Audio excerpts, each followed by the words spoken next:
Our new journey begins in Northshire Abbey. A lonesome paladin wakes up from his deep sleep just to find himself in an empty world. No players or friends around him to play with. Since the open world is empty, to stay away from the constant confrontation of loneliness, this paladin restricted himself to dungeons and raids only. Can he make it to the coveted level 70 while clearing every dungeon and maybe raid solo? Join Dankril solo now on his brave adventure through Azeroth. As dungeons only unlock at level 7, this is where our journey starts. Before heading into our first dungeon, I decided to pick up mining and engineering, hoping that engineering will provide some fun tools that can help in the future.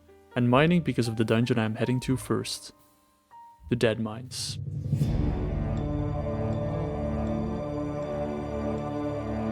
Entering our first dungeon, we have ridded ourselves of all our reminders of the world above before entering the coveted portal into the mines.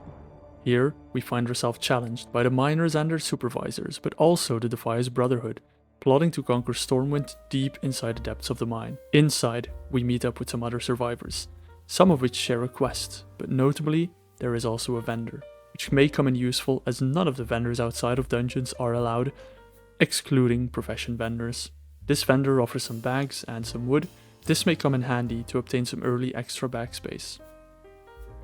We also find our first mining node, a copper ore, and with a whopping 130 experience reward, this will be a good source of experience early on. But alas, we cannot remain in the safety of the entrance. This mine is filled with tough miners and the Defias Brotherhood after all. With cannons firing at our very feet, I soon realize that we are not welcome here. But I must persevere, as soon we come face to face with our first opponents. Tough match of fisticuffs with an ogre and his labouring kobolds. But nothing that my consecration and self-healing cannot handle. With this ogre gone, after only 2 minutes of punching, we are immediately rewarded with our first piece of gear, a mail chest piece. Although requiring level 8, this will definitely come in handy in the future. Experience-wise, kobolds net us 8 experience, while the ogre gives us a whopping 30 experience. And with a level requiring 4,300 experience, we may be here for just a while longer. Confidently, the second ogre is pulled, and with the same strategy he too falls to the power of my fists. And again, we are rewarded with a piece of gear. A waste this time, but also requiring level 8 to equip. Reaching level 8 would take quite some time, but fortunately Deadmines provides us with a powerful aid, the cannon. As a player, you can hop into the cannon and fire on enemies for massive damage. However, the cannon has quite low health, so if enemies reach it, it will get destroyed quite swiftly, leaving me to punch my way out. Luckily for me, the cannon hits also stun targets, allowing me to keep them at bay while I farm experience and loot. This cannon will be fundamental to my experience grind at the beginning. What I'm looking for early on is definitely to get my hands on a weapon, to allow the use of all of my abilities, as some of these, like Crusader Strike, can only be used with a weapon in hand. Weapons also add a lot of damage to your melee attacks, helping out further. Hopefully I'll be getting as much mail and plate gear as possible along the way, as these have high armor values and will reduce the damage I take. And with that said, the cannon, my fists, and myself are prepared for the grind. The strategy was quite simple. Kill the ogre at the cannon first, and then use the cannon to obliterate the other groups. Take the mining nodes for the extra experience, and rinse and repeat. While grinding, let's talk a little bit more about the rules of the challenge. This challenge is inspired by Roth Gaming's solo Final Fantasy XIV series, which I absolutely love, and led me to do this in WoW. However, with WoW working differently and dungeons and raids not being part of the storyline, I had the idea to restrict myself only to dungeons. The only thing outside of dungeons which is allowed is profession trainers and profession materials that are only sold by profession vendors. The goal of the challenge is to complete all dungeons and raids, one expansion at a time. This will allow specific items from different expansions to shine in their brackets. Once I hit the level of that expansion's raids, I will lock my experience to prevent overleveling and see how far I can get in the raids. If raids prove to be too difficult, I may allow myself to go into other expansions to min-max my gear as much as possible, but that will be decided then and there. For now, we will stick to the classic dungeons and raids, and locking our experience at 30 once we hit it. Once all dungeons are completed, I will farm bis gear and jump into the raids, before moving on to the Burning Crusade, Wrath of the Lich King, and so on and so on. And lastly, I will try and do as much possible in DPS spec, Retribution for Paladins. Going tank or healer will be only my last resort if all other options are proven to be impossible, as tanking or healing would make the challenge a lot easier, and for me personally less enjoyable. With that out of the way, let's get back to the grind. After some time, we hit level 8, allowing us to equip quite some gear we picked up along the way, but unfortunately we still have no weapon. In our time grinding, we've got some green bracers, a leather waist, and a mail chest piece, getting us to a whopping 14 armor. And with that dopamine rush out of the way, again, back to the grind. After hitting level 8, and full of confidence, I decided to tackle the bodyguards in front of the first boss. And whilst they did not do too much damage, they had quite some hit points, which made mana very tight, and by the skin of my teeth I managed to down one, and I'm rewarded with a weapon. Finally. It requires level 9. Defeated by this ultimate tease, my mana runs out, and so does the light in my eyes. Revenge is a dish best served immediately.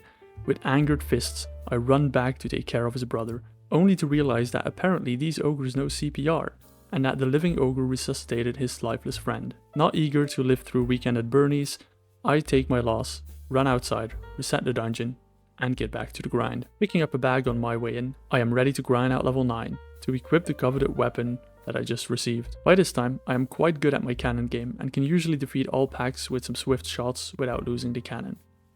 The uniqueness of this challenge is that all dungeons scale with level, and so do their rewards. While annoying while early leveling, as the mobs suddenly get a lot tougher when you have no gear, this will make the Biz farm very interesting at max level, as there will be a wide array of gear available from all dungeons.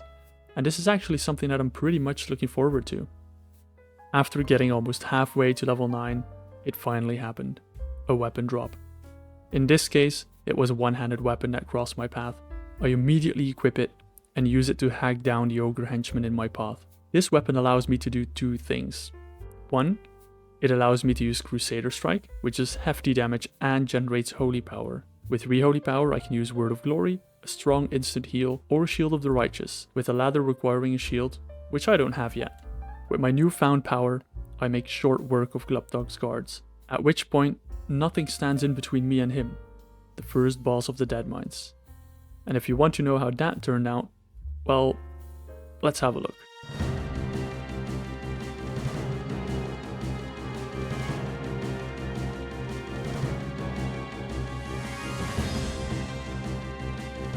Defeated, I leave the dungeon, as I realize there is only one thing left for me. Grind to level 9, get some gear, and get stronger. However, the Blizzard gods had other plans for me, as they locked me out of doing more instances for a while. So after all that sweating and leveling inside of the mine, I hopped on a flight path back to Stormwind to train some professions while waiting for the instance lockout to pass. Starting off with some smelting to level my mining, and to get the bars I will need for engineering. After which I started on the engineering grind, unlocking some new dynamite and also target dummies. Fortunately, even though the dynamite is higher level to make, it does less damage than the base ones. Please Blizzard, fix professions on low level. Target dummies are interesting though, and I will always try to keep some on hand, as these instantly taunt all enemies around you, and while they have low HP, this could prove to be useful in some niche cases. And after this short intermezzo, we make the Dwarven district our home, and set off for another shift in the mines. After a short grind we hit level 9, allowing us to finally equip that two-handed weapon we got earlier. We then decided to do some more Glupdog attempts, which went about as well as you would expect them to. The unique thing that gave me hope in Glupdog is that after hitting 50% life, he stops doing anything, and tries to bring down the mine, leaving you with easy AoEs to dodge for no damage. That was my sliver of hope in beating him, as I surely couldn't get him down to 0 with my level and gear. With my best attempt falling down at about 70%, it was back to the grind, and this time we would go all the way to level 10. On the way to level 10, we hit one more instance lockout, where we do another profession break to make these nice and shiny goggles. Now what makes level 10 special in World of Warcraft is that it unlocks specializations, allowing you to specialize in one of the combat styles your class has to offer. This can be damage, tanking, or healing, with the paladin offering a choice of each of those roles. I've decided, as mentioned before, to challenge myself with the damaging specialization, keeping in mind the tanking and healing one in case I really do need them. And with my new power gained, it is time to Glupdog and roll.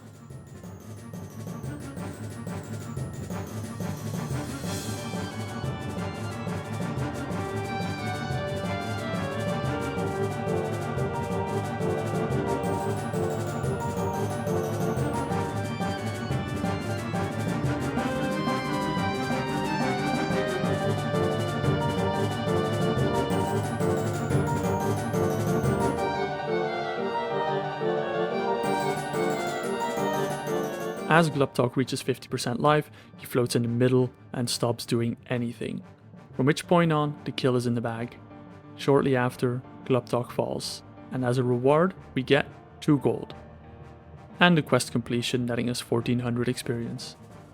With Gluptok out of the way, we are finally able to get some half decent gear by defeating bosses, and so the journey through the Deadmines continued. Coming up to the lumber mill next, I got drunk, partied with some monkeys, and cleared out the boss room, and soon came eye to eye with Helix Gearbreaker and his lumbering oaf companion. This fight came down to making sure I was healed up before I got grabbed and face planted into the wall by the oaf, all while dodging the bombs that were dropped on the floor by Helix. With the oaf down, I'm only left with keeping my health up and dodging the bombs thrown at me, which leads me to my second boss kill. Unfortunately for me, again, there was no loot to be gained, but another quest and 1400 experience gained pushed me closer to level 11. With determination coursing through my body, I make my way to the Defias forges, where the Defias inventions have run rampant. In their effort to create a Stormwind Guard killing machine, they were left with multiple prototypes, which upon death feed their power into the killer robot. With all prototypes powered down, the killer robot charges in my direction. His whirlwind attack is no match for my strong armor, but when he is getting ready to harvest, it is best to get out of the way, or you and the floor beneath you will become besties in an instant. Upon reaching low health, the circuit boards crash, leading the robot to enrage and attack even faster. Keeping my health up with heals allows me to seize victory here as well. With another 2 gold in my bags, as well as another 1400 experience from the quest, I had to end my grind here for the day, and decided to return later on. When I got back, I was determined to clear the entire Deadmines in one fell swoop, hopefully getting some gear along the way. Ready? Here we go. After a quick death on Gluptok, I eventually defeat him for another 2 gold. I ding 11 in Helix's room and get my first talent point in the Retribution tree. Blade of Justice is a short-range, heavy-hitting ability with a short cooldown, which also generates holy power. This will allow me to generate more holy power and get heals out faster. Helix and his oaf fall shortly after, adding another 2 gold to my riches, and the Foe Reaper is again no match for the Holy Light. A new kill with the same loot as before, unfortunately, but we were back at the space where we had to leave it last time. This time, we will delve deeper. The following halls are filled with blood wizards and Defias enforcers, but with proper focus and stuns, these are no match for me. We are then faced with a closed door and a massive cannon aimed at that door. Not sure whose flawless design this was, but we do obviously end up blowing the door open with the cannon. Unfortunately, this alarms more Defias tugs. Unfortunately for them, at least, as I make quick work of them. Walking through the doorway gets us into an open cavern and an underground lake, with in the middle of the lake, a pirate ship?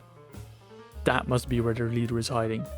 Slowly, I make my way through the parrots and pirates to the top deck of the ship, where the next boss, Admiral Ripsnarl, awaits me.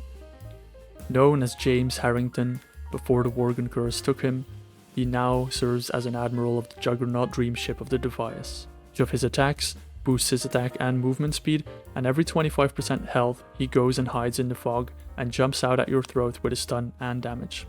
The fog will keep spawning vapors, which will start hitting you, but as they do not hit hard and had low HP, I decided to fully focus on Ripsnarl. However, mana soon ran low, and with Ripsnarl at 17%, I died. Defeated, I make the walk of shame back to the ship, ready for round 2, but this time I would not give up so easily. Or would I? This time I got him as low as 4%. I know I can do this if I play just slightly better. Unfortunately, I used my last health potion that attempt, so I would have to play even better. And on my 3rd attempt, this happened.